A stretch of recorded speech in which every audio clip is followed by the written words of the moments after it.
वालेकुम अस्सलाम मेरी बहन, अल्लाह आपको खुश रखे। हदीस कुदसी सल्लल्लाहु अलैहि वसल्लम है कि मोमिन एक सुराख से दो बार नहीं डसा जाता। मकसद इसका यह है कि आजमाए हुए को आजमाना बेवकूफ़ी है। तो अब सबसे पहले तो हमें ये सोचना चाहिए कि क्या वाकई हम मोमिन हैं, ईमान वाले हैं। तो यकीनन हैं। तो फिर हमें दोबारा इस फ्रॉडी इंसान पे भरोसा करना हरगिज़ ज़ेब नहीं देता। बात यह है कि पिछले 5 साल में इसने क्यों नहीं कांटेक्ट किया।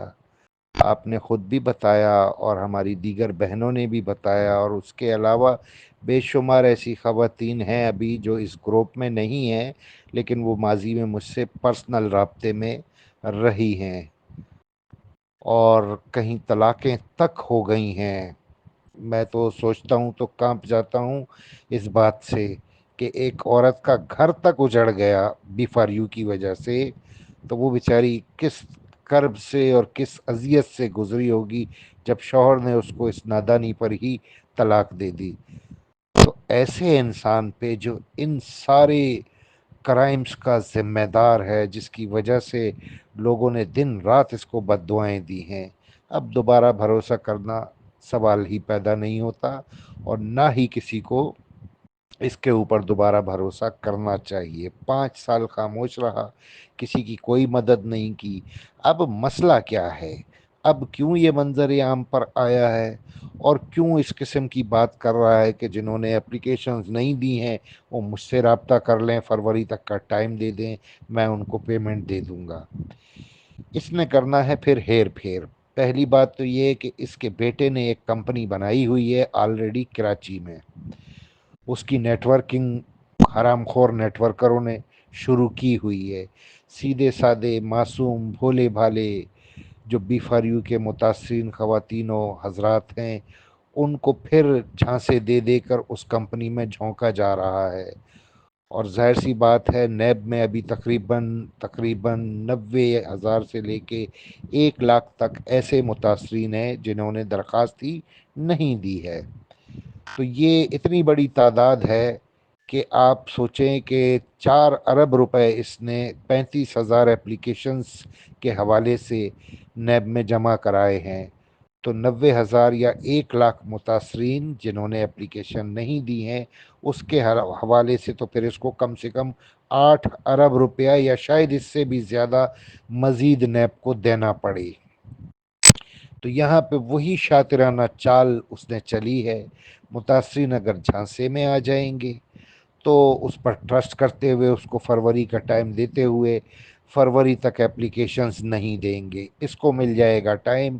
ये सेंट्रली पीरियड में अपने नेटवर्करों के ज़रिए से इन्हीं मुतासरीन को अपने बेटे की कंपनी में झोंकेगा। और ज़ाहिर है मुतासरीन सादे हैं, हर बंदा अपने हालात ज़िंदगी बदलना चाहता है। महंगाई का दौर है, एक तनख्वाह में या छोटे से कारोबार में ज़िंदगी का गुजारा नहीं होता। तो एक फितरी चीज़ है कि फितरी सोच होती है कि कोई ऐसा ज़रिया हो कि जिससे हमारे हालात ज़िंदगी जल्दी जल्दी बदलें। उसके लिए लोग इन ऑनलाइन कंपनीज़ का रुख करते हैं।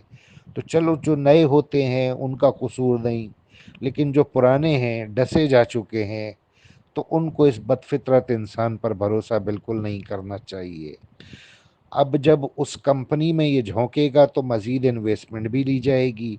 फरवरी तक का ये जो टाइम मांग रहा है, तो ऐन मुमकिन है कि फरवरी तो अभी बहुत दूर है, फरवरी आने से पहले पहले नैब अनाउंसमेंट कर दे कि आखिरी डेट एप्लीकेशंस की ये है, इसके बाद ये केस क्लोज किया जा रहा है, इसके बाद किसी मुतासिर की कोई एप्लीकेशन नहीं ली जाएगी।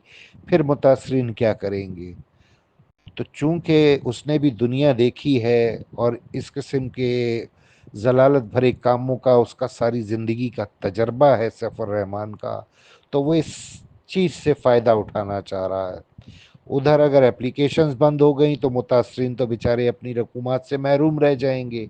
लिहाजा मुतासरीन को इस वक्त नैब जाने से रोकने के लिए वो एक बार फिर ये झांसा दे रहा है कि मुझे फरवरी तक टाइम दें और मैं लोगों को उनकी रकम दे दूंगा। देनी होती तो वो बहुत पहले दे चुका होता। देखें, आपके सामने है, मैंने मुसलसल जिद का मुजाहरा किया, किसी सूरत में भी हार नहीं मानी। यही हमारे मुतासरीन बहन भाई मुझे बुरा भला भी कह चुके हैं कि नैब का रास्ता दिखा के मैंने गलती की है, सैफुर रहमान पे ट्रस्ट करना चाहिए था, ये वो। लेकिन आज वो खुश हैं, आज वो इस बात पे शर्मिंदा भी हैं कि उन्होंने माजी में मुझे गलत तौर पर बुरा भला कहा, क्योंकि अब उनको उनका हक मिल रहा है। तो बुनियादी बात यह है कि मोमिन एक सुराख से दोबारा नहीं डसा जाता। कोशिश कीजिए कि इसकी बातों में ना आए, बल्कि जो जो बीफारियों का मुतासर भाई बहन आपकी दस्तरस में है, दस्तरस से मुराद ये कि आपके मोबाइल में उनके कॉन्टेक्ट्स बाई नेम सेफ हैं, आप उन्हें जानती हैं, उस सर्कल को, उन तक भी आप ये पैगाम पहुंचाएं कि इस शख्स की बातों में भूले से भी ना आएं। वरना अगर आप इस शख्स की बातों में आए और कल को दोबारा रोना पड़ा, तो जो सबसे बड़ा नुकसान होगा वो ये होगा कि नैब कभी फिर आपकी किसी किस्म की कोई मदद नहीं करेगी कि हम इनकी मदद कर रहे हैं, ये फिर उस पर भरोसा कर रहे हैं। तो अब ये जाने, सैफुर रहमान जाने। और दूसरा नुकसान ये होगा कि फिर कोई शाह साहब, मेरा ख्याल है, आप लोगों के सामने ग्रुपों में मंजर-ए-आम पे नहीं आएगा मेरी तरह, जो आप लोगों की इस तरह खिदमत करे, आप लोगों को समझाए, आप लोगों के मसाइल हल करे और आप लोगों को नैब का रास्ता दिखाए। तो फिर ना इधर के रहेंगे ना उधर के रहेंगे। तो बेहतर है कि अक्ल व शऊर से काम लें, दूसरों को भी समझाएं कि इस शख्स की बातों में नहीं आना। वाहिद हल, वाहिद रास्ता सिर्फ नैब है। नैब में एप्लीकेशंस दें। और बहुत अच्छी बात है कि अभी तक नैब ने किसी को एप्लीकेशन देने से बाज़ाब्ता नहीं रोका। अगर वहाँ नैब ऑफिस जाते हैं और कोई क्लर्क ये कह देता है कि अब एप्लीकेशन हम नहीं ले रहे हैं, तो वो उसकी इनफरादी बात होती है, उस बात की कोई वैल्यू नहीं होती। मुतासरीन एप्लीकेशन देना जारी रखें, और वो भी बाई डाक, पोस्टल सर्विस के ज़रिए।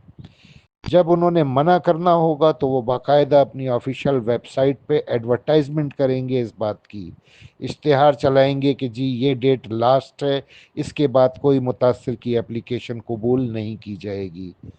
तो इस गोल्डन पीरियड से मेरा ख्याल है उन मुतासरीन को पूरा पूरा फ़ायदा उठाना चाहिए कि जिन्होंने अभी तक एप्लीकेशंस नहीं दी हैं। बहुत शुक्रिया, खुश रहिए, आबाद रहिए।